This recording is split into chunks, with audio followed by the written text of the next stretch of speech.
Good morning students. आज मैं आपको भारतीय रिजर्व बैंक की मौद्रिक नीति अथवा साख नियंत्रण नीति के बारे में बताऊंगी। मॉनेटरी पॉलिसी और credit control policy of RBI discuss करेंगे हम।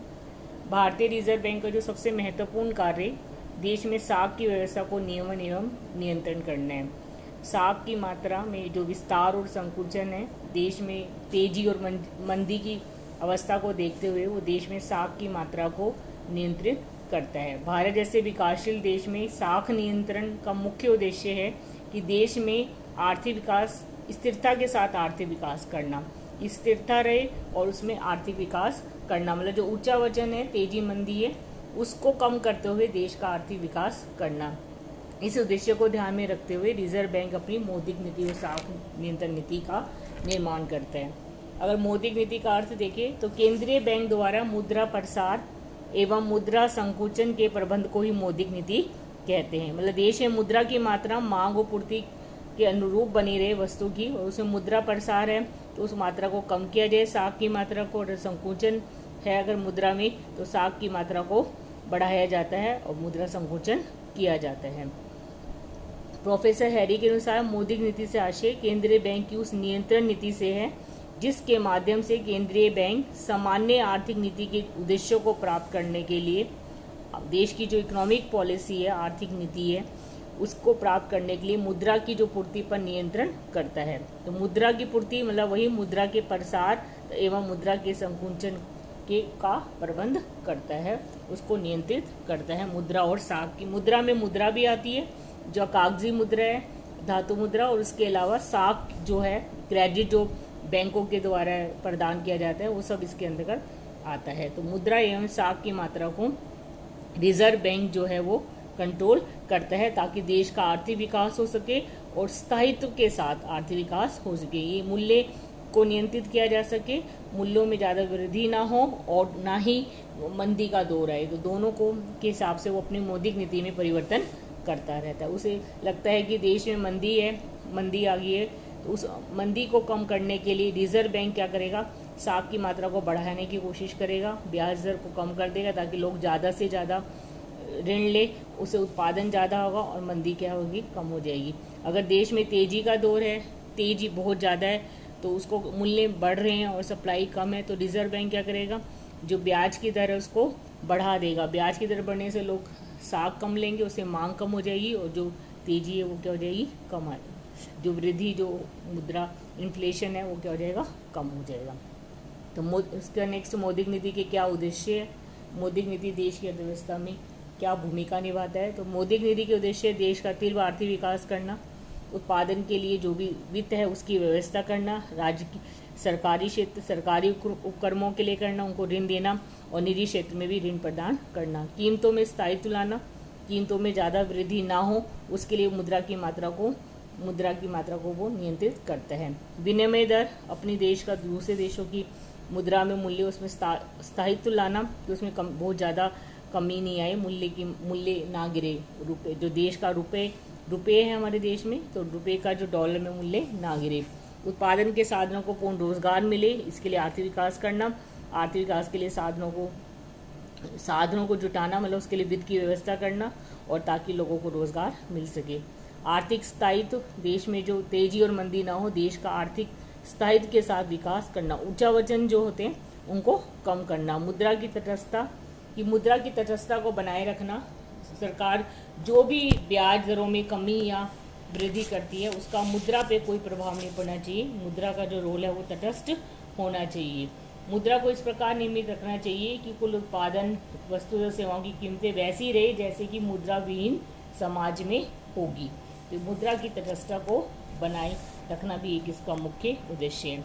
इसके अलावा कुछ अन्य उद्देश्य भी है, जैसे आय में स्थायित्व बनाए रखना, इस देश की जो विकास दर है वो स्थिरता के साथ विकास हो, उसमें सस्टेन करना, उसको सस्टेन करना, साख सुविधाओं का विस्तार करना, उपेक्षित और पिछड़े क्षेत्रों में गरीबी का उन्मूलन करना, बचत एवं निवेशों को बढ़ावा देना, पूंजी निर्माण करना, कुशल भुगतान यंत्र की व्यवस्था करना। जो लेन देन है उसके लिए कुशल भुगतान यंत्र की व्यवस्था करना, उसमें मौद्रिक आवश्यकताओं की विकास के साथ देश की मौद्रिक आवश्यकताओं की पूर्ति करना, ये मौद्रिक नीति के देश के उद्देश्य हैं।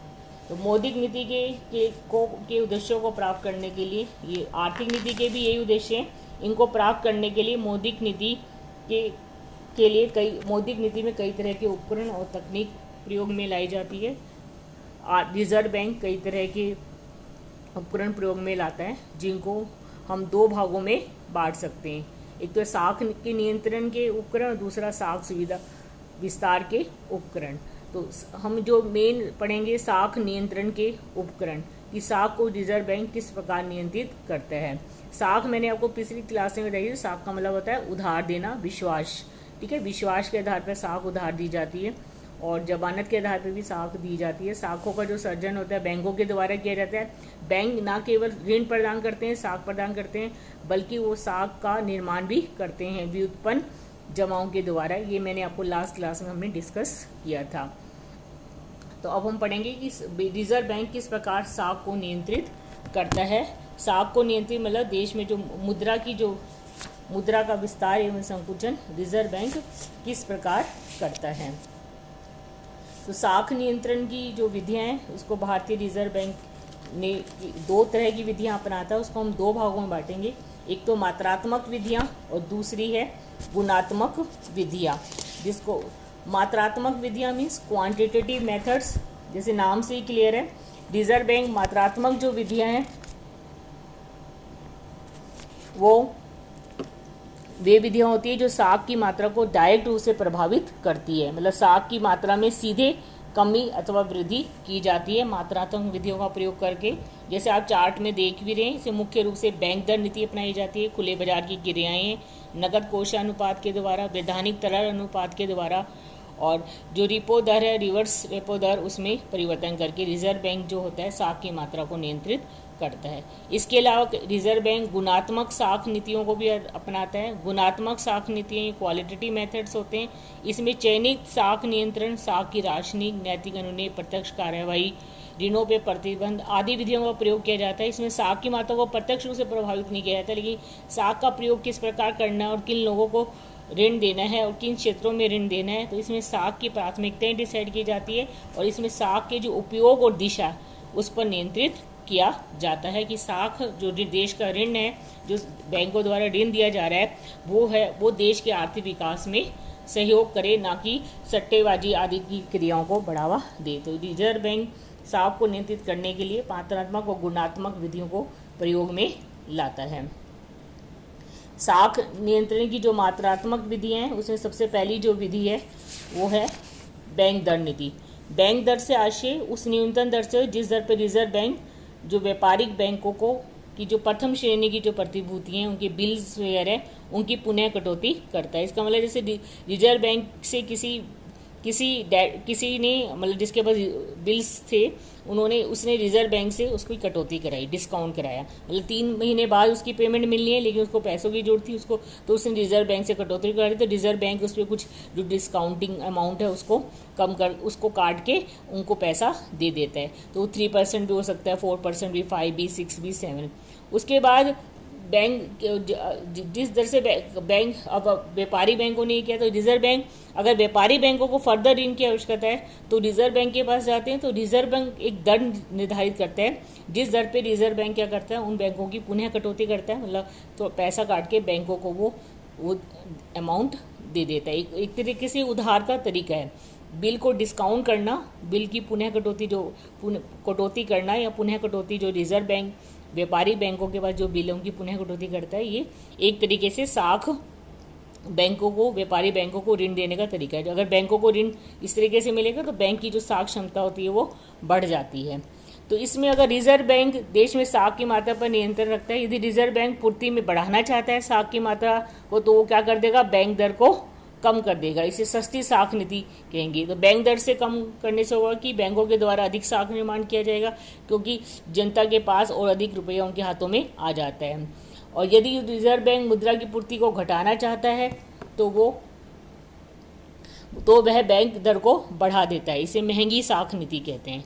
बैंक दर बढ़ाने से, क्योंकि बैंक दर बढ़ेगी तो वो जो व्यापारिक बैंक है वो ब्याज को भी बढ़ाएंगे, ब्याज बढ़ाएंगे, इंटरेस्ट रेट बढ़ाएंगे तो जो जो व्यक्ति है, जो व्यापारी है या उपभोक्ता उत्पादक, वो कम साख लेंगे और इससे जो साख की मात्रा है वो क्या हो जाएगी, कम हो जाएगी।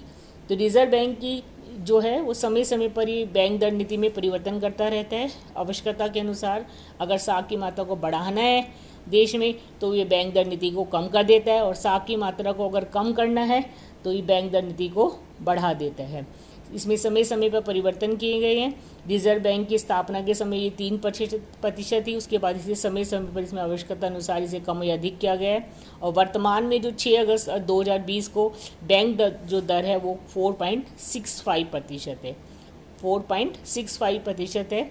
और अब रिजर्व बैंक ने देश में मुद्रास्फीति पर नियंत्रण करने के उद्देश्य से 2008 तक तो उसको बढ़ाया था, लेकिन उसके बाद आर्थिक मंदी आई 2008 की मंदी को दूर करने के लिए, और आर्थिक विकास की दर को बढ़ाने के उद्देश्य से सस्ती साख नीति की ओर रिजर्व अक्सर हो रहा है। जैसे 4.65 से एक बार ये 10-12 भी पहुंच गई थी, लेकिन वर्तमान में ये जो दर है वो कितनी है, 4 धीरे धीरे कम करके ये वर्तमान में जो दर है ये कितनी रहेगी, 4.65% ये दर रह गई है।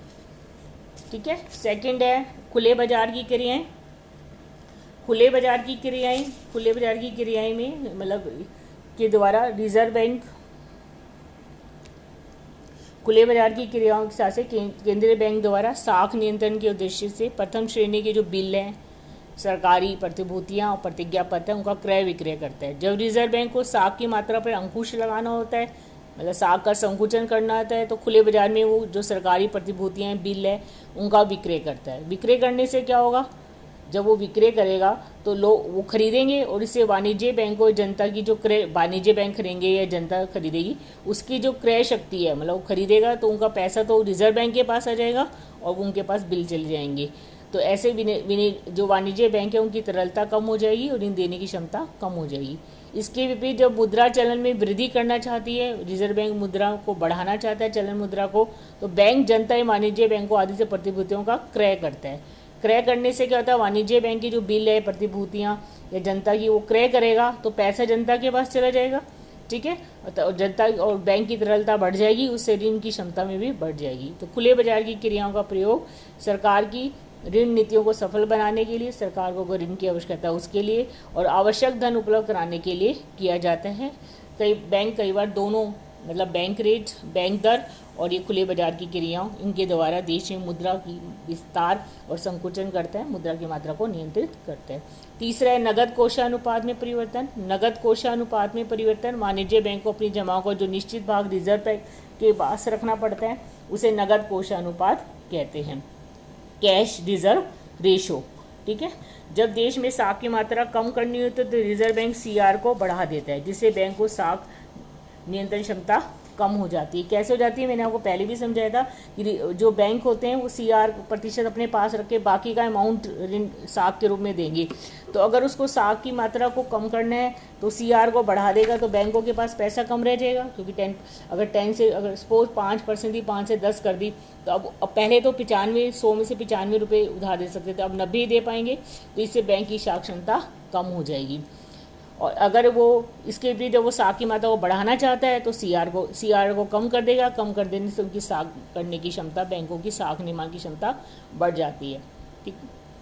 तो प्रारंभ में जो अनुसूचित बैंक है, देश के जो कॉमर्शियल बैंक है, उनको अपनी जमाओं का 7%, 8% चालू डिमांड के रूप में, मतलब जो करंट में, 2% फिक्स डिपॉजिट का जो है वो टोटल 7% रिजर्व बैंक के पास रखना पड़ता था।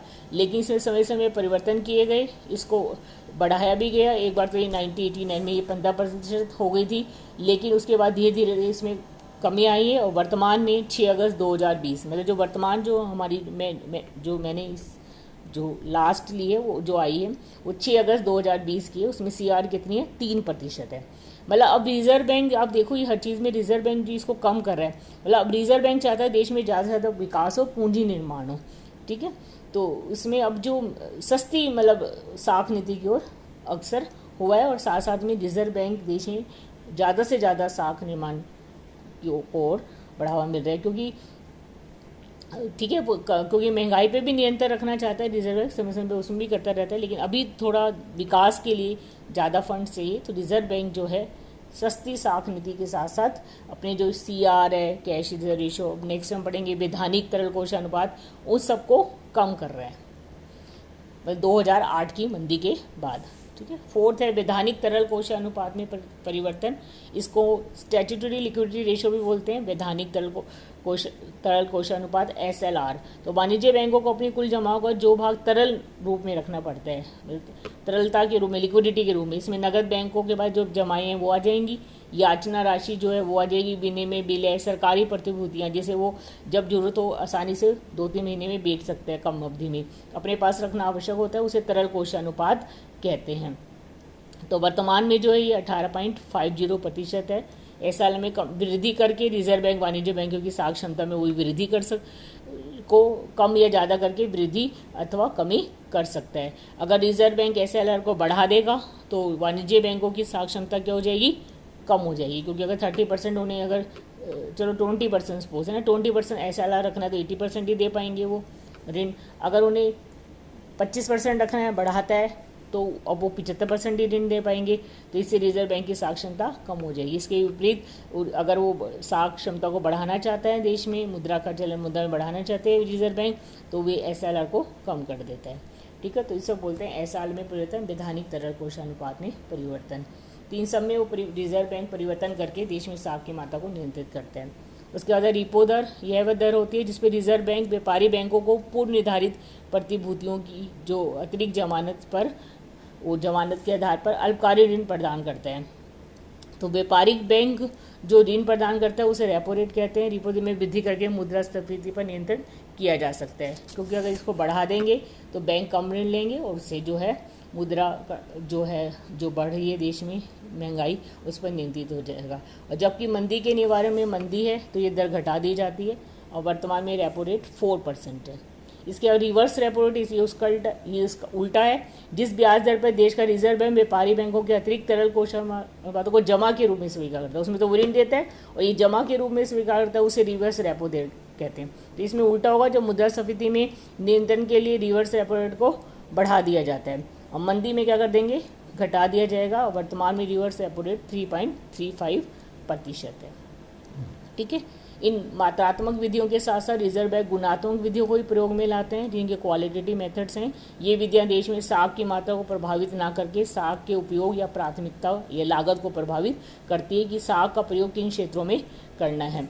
इसके लिए कई तरह के, जैसे चयनित साख नियंत्रण, इसमें पूर्व अनुमति के बिना जो है बैंक ऋण नहीं दे सकते, ऋणों पर रोक लगाई जाती है।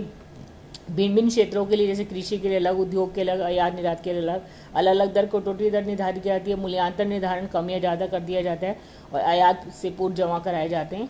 और साख अनुमोदन, जैसे RBI से परमिशन वगैरह लेनी पड़ती है, उसके आधार पर ऋण दे सकती है बैंक। उपभोक्ता साख नियंत्रण किया जाता है, कंज्यूमर क्रेडिट साख पर नियंत्रण किया जाता है। ये प्राथमिकता निर्धारित कर दी गई है कि बैंक अपने इतना प्रतिशत कृषि, उद्योग और व्यापार के लिए देगा, उसके बाद बचा हुआ पैसा ही केवल उपभोक्ता साख के लिए दे सकता है। साख राशनिंग कर सकते हैं। राशनिंग तो वही है, प्राथमिक क्षेत्रों के लिए एक निश्चित भाग का ऋण देना और उसके बाद दूसरे क्षेत्रों को देना। पर समय समय पर RBI प्रचार प्रसार करता रहता है, कॉन्फ्रेंस बुलाता रहता है, अपने पब्लिकेशन के द्वारा बैंकों को दिशा निर्देश दिया जाता है कि बैंक का प्रयोग केवल कुछ ही क्षेत्रों में किया जाए, निर्धारित क्षेत्रों में किया जाए जहां इसकी आवश्यकता है, प्राथमिकता डिसाइड कर दी जाती है।